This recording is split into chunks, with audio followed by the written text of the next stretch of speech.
sin?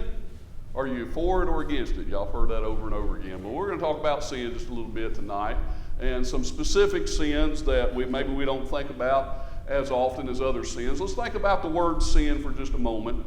The word sin in the Old Testament most of the time referred to as iniquity. And the word iniquity talks about or has to do more with immorality and that kind of sin. But the Hebrew word there is the word kata. And it simply means missing the goal. The Greek word, so the one in your New Testament, is the word hamartine, and it means to miss the mark. It's the same thing, missing the goal, missing the mark. It has to do with, of course, missing that standard that God has set for us. He is, of course, our God, our sustainer. He knows what's best for us, and so He sets that forth, and when we miss that, then we commit sin. Sin is defined in a couple of different ways throughout the New Testament. In 1 John 3 and verse 4, it is defined there as lawlessness.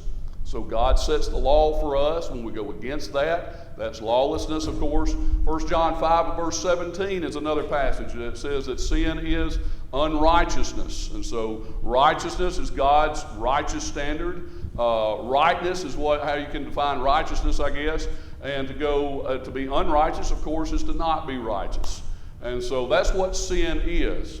But let's think about some big name sins for just a moment. When you think about sin, a lot of times what we think about big sin and small sin, right? And I know that we've been taught this. I know that you've heard lessons on this. You've studied this, and you know that there's no such thing as big, small sin, right? We know that sin is sin, that sin it's so bad because it separates us from our God, that God has created us to be in fellowship with Him. Sin, Isaiah 59:2, separates us from Him. Ephesians chapter 2 talks in more detail about that. And so it's a terrible thing because of that. But we think of sin as being big sin and small sin, but it all has the same consequences. It separates us from God. That's eternally, right? But here in this life, a lot of times there are more consequences with certain sins than others. That's just reality. Now, I don't know if you looked at your bulletin today and looked at the title of tonight's lesson. What was wrong with Sodom? That's tonight's lesson. And so what comes to your mind when you think about Sodom, that city of Sodom? Well, there is a sin that is actually named from that city, right? Sodomy actually came from that city. So what we think about when we think about that city in the Old Testament, of course, is that sin. And that is definitely a big name sin. And the consequences of that sin are detrimental in so many different ways. I think to one's mental health, they're detrimental to relationships. It's detrimental, of course, in a spiritual way. All sin is, but I'm talking about even here in this life in many different ways. Jude in verse 7, it says that Sodom and Gomorrah gave themselves up to sexual immorality and perversion. And so that's one of the things that we think of when we think about Sodom, of course, is because of that, of what it says there and because of why they were destroyed. But is that the only reason why they were destroyed? Is because of that sin? Well, 2 Peter chapter 2 talks about these people in Sodom, and it says that they were ungodly, and notice this, and oppressive. They were ungodly and oppressive. And he says that God condemned the cities of Sodom and Gomorrah by burning them to ashes, making them an example of what is going to happen to the ungodly. And so notice that 2 Peter chapter 2 does not refer to, as Jude does in verse 7, about the sexual immorality. It talks about how ungodly they are, and it also talks about that they were oppressive people. Have you ever got to a point in your life where you say, how did I get here? Hadn't we all done that probably at some point in our life? Maybe because of decisions that we've made or just different problems that we have, and we say, how in the world did I get here? Okay? Well, we tend to do that as a nation as well. How in the world did we get here? I have a barber that is, I would say that Philip is probably mid-60s, and he's my barber. Great guy. And he's just a good old boy, you know. He's a good fella. Just a small town guy. He grew up in Rogersville, and that's where he hadn't always, well, he didn't, no, he lived up north for a time. But anyway, every time I go into his barber shop, which I did this past week, and tell my ears have been lowered a little bit, hopefully looking a little bit better, I try, with this thick hair. Anyway, every time I go in there, he has got it on Me TV. He's got the TV on. He's got it on Me TV, and he's playing all those good old westerns and stuff that I also love. And so he begins to talk. Almost every time I'm in there, he begins to talk about the condition of our nation. And he talks about the good old days. And referring to the good old days, he's talking about mainly when he grew up and how things were back then, how he was raised, how things are not like that now, the good old days. And so this past week when I went in there to have my hair cut, I sat down and he had it on Me TV and had the Waltons on. Do y'all remember the Waltons? I grew up watching the Waltons. 1972, I think, is when that show came out. And this episode, so I'm sitting there watching it as he's cutting my hair, and this particular episode has it where there's this teenage boy, and he's in a barn with somebody else that's not showing the other guy that's influencing him, and he's smoking a cigarette. And this other teenage boy sees him doing that. And it's just the very dramatic music, and it's just the terrible, most awful thing ever. Now, I don't agree with smoking. I don't think that it's good for you. But it was just like, it was the most terrible thing. And so he goes and he tells authority. He goes and tells his parents and all of this. The entire episode, the best I can tell, was all about that. And it kind of took me back to the good old days. And I said, man, think about what all's out there today, and here this whole episode is about about how bad smoking is, right? The good old days, and now today we have all kinds of problems in our nation. And so how in the world did we get to this point? Well, how did Sodom get to the point to where they were and what we read about all of their sexual immorality? Well, before they got to the point to where they had all this sexual immorality and God took care of them the way that He did, I want us to think about some of the sinful attitudes and sinful behavior that are maybe not considered to be such big sins that Ezekiel points out. So we're going to be in Ezekiel chapter 16 if y'all have not already turned over there. And these are some things that are not as alarming, obviously, as being a sodomite. And yet they are sins that stand out that they were condemned for because of these things. Now, here in Ezekiel 16, what's going on is that God is actually comparing them to Judah. And so Judah is God's people, God's chosen people through which the seed, and Christ was to be born. And He's comparing Judah with Sodom. And what makes it worse than that is He's saying they're worse than Sodom. And so think about what Judah must be thinking at this point. Now, Judah is God's chosen people, and they're thinking, I guarantee you, the first thing that came to your mind when I said Sodom is the sexual immorality. I guarantee you that's the first thing that came to their mind when the prophet Ezekiel is speaking to them from God about and comparing them to Sodom. The first thing in their mind is probably all that sexual immorality. And God actually says, you're worse than that. And they're probably thinking, what are you talking about? We don't commit those kind of sins. We're not living in that sexually immoral way, in that fashion. And yet, that's not at all what he's talking about there. So what sins led, if you will, to that? Well, sin leads to sin, does it not? Have y'all noticed that? Sin that is not dealt with in the right way, that does not prick our heart and lead us to repentance, that is making the change, will lead to another sin and another sin and another sin. And so the very first sin that Ezekiel talks about here is the sin of feeling superior to others. Feeling holier than thou, if you will, and superior to others. So Ezekiel chapter 16, and look at verse 49.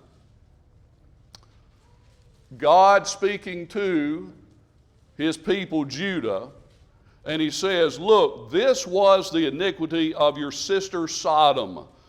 She and her daughter had pride, fullness of food, and abundance of idleness. Neither did she strengthen the hand of the poor or the needy. And so you have this very arrogant spirit and attitude about them, and usually arrogance leads to oppression. Have y'all ever noticed that?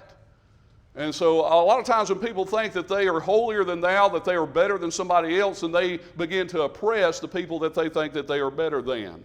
For example, the Egyptians, Nehemiah chapter 9, verse 9 and 10. This is how the Egyptians felt towards the Israelites. And so it tells us that Pharaoh and the Egyptians acted arrogantly towards the Jews, and the result was that they afflicted the Jews and ended up, while they were in their land, and ended up being for hundreds of years. So it led, of course, to slavery. Now, I think about this in our own country. I think about the white supremacy and that kind of attitude that of course, we're ashamed of that in our past. But we thought, I guess, that maybe we were a little bit stronger, a little bit better than the Native Americans. And so we came here and, in a sense, just took their land from them. There was a time that we very much felt superior. Maybe some of it has to do with education or the lack thereof, but feeling superior to the African Americans, and so made them our slaves. Now, do I think that we still, to this day, because of what our ancestors have done, do I think that we should have to pay for that? Absolutely not. I disagree with a lot of what's going on today in the world, in our country, because of that. I don't agree with that. But I am ashamed that that happened once upon a time. Once again, it had to do with an arrogant attitude that we are better because maybe we're more educated, or because maybe we have more, or whatever it is, and so it leads to oppression. Deuteronomy chapter 17, this is a warning from the law, verses 12 and 13. The person who regards himself as being superior to the priest or judge will die. In this way you shall purge the evil from Israel, and all the people will hear and be afraid, and will not act arrogantly or superior again. And so even under the law of Moses, there were laws that said that you are not to be arrogant. You're not to have a haughty spirit at all. Now, going into the time of Jesus Christ, the people that stood out that really, really struggled with this attitude was who? Religious people, the Pharisees. The Pharisees very much struggled with this. The Pharisees thought that they had everything figured out. They were well educated. They thought that they were the ones that were pleasing to God, and that everybody else was very much beneath them. The perfect example of this is in Luke chapter 18 with the Pharisee and the tax collector. So he's there in the temple, and y'all remember he's praying to God, and he says, I'm thankful I'm not like this sinner over here, this tax collector over here. That sense of superiority. Do you remember what it says there in Luke 18 about how he left? And it says that that tax collector went home justified, and that Pharisee went home unjustified, still in his sin. And it all had to do with that superior attitude. So definitely the Pharisees struggled with that. So we're not to be superior in any kind of way. That's one of the sins of Sodom. Now, when I think about this, it has to do with education. Just because I have maybe more education than somebody else does not make me superior. It can be materialism, because I have a bigger house, or I have 2 or 3 houses, and getaway homes, and somebody else is living in a rundown mobile home or something does not make me superior. If I have worldly goods, if I have a good education, if I have more than somebody else, I'm more popular than somebody. Maybe it's my lineage, maybe it's my family that I've come from, and they come from this family over here. And listen, even if it's my faith that I profess, being a Christian and being a member of the Lord's church, does not make me superior to somebody who is not. And we must remember that. This has been a problem, I think, in the Lord's church. It's been a problem all throughout time with God's people thinking that they are superior for whatever reason. And this is one of the things that is named that condemned Sodom. And Peter didn't even mention sexual immorality, but he did mention this. All right, here's the second thing. The second secret sin of Sodom, if you will, is boasting. They were very boastful. In verse 50, Ezekiel chapter 16. It says, and they were haughty. Some translations say boastful. There is a difference actually there. And committed abomination before me. Therefore I took them away as I saw fit. And so anytime a person feels superior and has that attitude, then a lot of times they end up being boastful, do they not? Full of pride and arrogant, and so I'm going to boast about myself. So going back to Luke chapter 18 with the Pharisee and the tax collector, you saw that there. He says, I'm thankful I'm not like him. I'm superior to him, this tax collector. I'm so thankful I'm not like him. And then what does he commence to do after that? He says, I fast twice a week, and I pay tithes of all that I have. What's he doing there? He's boasting. That's what, look at me. I'm thankful I'm not like him. I'm above him. And then he begins to boast about why I'm above him, and I do all of this, And so he went away unjustified. Now contrast that with Matthew chapter 6. Y'all turn over there if you would like. I'm going to read verses 1 through 4. And Jesus talks about doing our charitable deeds. That's what this Pharisee was talking about. He's talking about fasting. He's talking about trying to be more holy and closer to God. That's what fasting, that was a result of fasting. That was the purpose of that. But he also talks about tithing, and that had to do, of course, with holiness and what he did for God. And notice what Jesus says here in Matthew 6, beginning with verse 1. He says, take heed, that means be careful, that you do not do your charitable deeds before men to be seen by them, otherwise you have no reward from your Father in heaven. Therefore, when you do a charitable deed, do not sound a trumpet before you, as the hypocrites do in the synagogues and on the streets, that they may have glory from men. Assuredly I say to you that they have their reward. But when you do a charitable deed, do not let your left hand know what your right hand is doing, that your charitable deed may be in secret, and your Father who sees you in secret will himself reward you openly. Do you know what boasting does? It takes away God's blessings. That's what it does, and that's exactly what that's talking about. James talks about you have not because you ask not, and there he's talking about prayer. Here, we have not because we boast. And so that's what he's saying. If you boast, if you talk about how good you are, then you have your reward. People think that you're good, and you've put yourself up on a pedestal, and everybody sees that. You have your reward. You don't have a reward from God. And that's something that is so easy to do. Why? You have to ask yourself, why do you talk about the charitable deeds that you do? If you take food to somebody, if you go and visit somebody, if you go to the hospital, whatever it is that you do, if you go and do jail or prison work, if you do work at a nursing home or something, if you build ramps for somebody, whatever it is that you do, and we have a lot of people here that do a lot of great things, and that's fantastic. But if you tell somebody about that, you've got to ask yourself, why did I do that? It's okay to talk about it to maybe inform somebody about what is going on with somebody that is less fortunate or that is struggling. But if you did it just to let that person know that, look at what I've done, then you have your reward. And I'm not being judgmental, saying anybody does that. You have to ask yourself, why do you talk about your charitable deeds in front of other people? We've got to be careful about that. Sodom was condemned for that. That's what Peter is saying. He doesn't even mention their sexual immorality. He mentions their arrogance and them being boastful.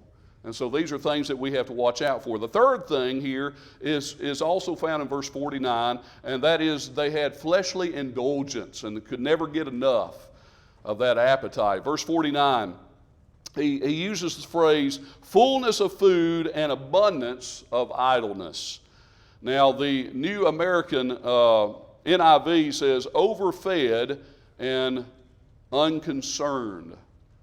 The New American Standard Bible says, abundant food and careless. The old King James Version says, fullness of bread and abundance of idleness. And the New Revised Standard Version says this, and I like it the best because it really captures what the original meaning is. Excess of food and prosperous ease without aid for the poor and needy. That's what that translation says. What's the teaching there? When he's talking about this fullness of bread, it's talking about It's not condemning them for having stuff. The Sodomites, the people of Sodom, I'll put it that way, they had a lot. And they had ease in their life, and they had plenty of food, they had plenty of belongings, they had nice houses, and they're not being condemned for having those things, thank goodness, right? A lot of us have those things as well, especially living in America. They're condemned for having those things and not caring about people that had nothing. That's the problem. That was the problem. So we have to ask ourselves, what do we do for other people? I would dare say probably all of us here have a lot of ease in life, do we not? Oh, sure, there's different levels of that, but we all living in America, we are blessed materially. Are we blessing other people? We need to make sure that we bless other people the very best that we can. They had a dissatisfaction with abundance, is what one translator says, and I like the way that he puts that. A dissatisfaction with abundance, and because of that, that led them to the sexual immorality that they committed. Now you think about that, you think about the angels going to the house there, to Lot's house, and they didn't want Lot's daughters, right?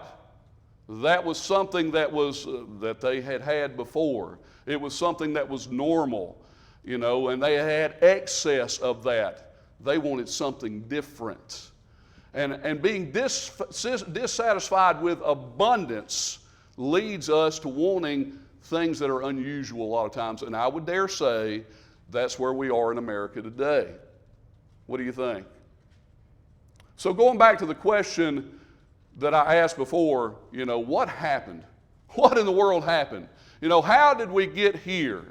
How did America get to the point where we're dealing what we're dealing with today with all the sexual immorality? Without going into all of that detail, you know exactly what I'm talking about. Well, it's because of sin leads to sin, leads to sin.